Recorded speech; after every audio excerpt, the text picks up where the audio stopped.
Ekonomi di semua negara pada kuartal kedua tahun 2020 ini akan sangat berat. Pertumbuhan ekonomi pun diprediksi akan menurun hingga negatif.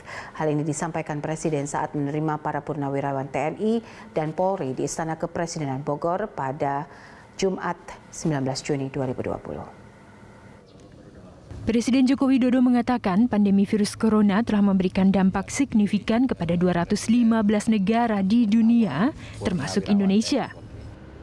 Pemerintah pun telah berusaha maksimal untuk menyelesaikan berbagai dampak yang diakibatkan pandemi tersebut. Menurut Presiden, jika dibandingkan dengan negara besar lain, situasi di Indonesia masih lebih baik.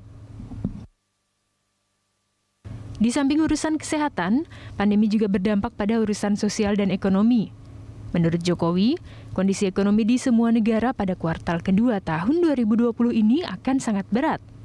Pertumbuhan ekonomi pun diprediksi akan menurun hingga negatif. Berdasarkan data yang diterima Presiden dari Bank Dunia, Dana Moneter Internasional, dan Organisasi Kerjasama dan Pembangunan Ekonomi, pertumbuhan ekonomi berbagai negara di dunia akan turun, kurang lebih minus 2,5%. Bahkan OECD menyampaikan koreksi pertumbuhan ekonomi dunia bisa minus 6 hingga minus 7,6%.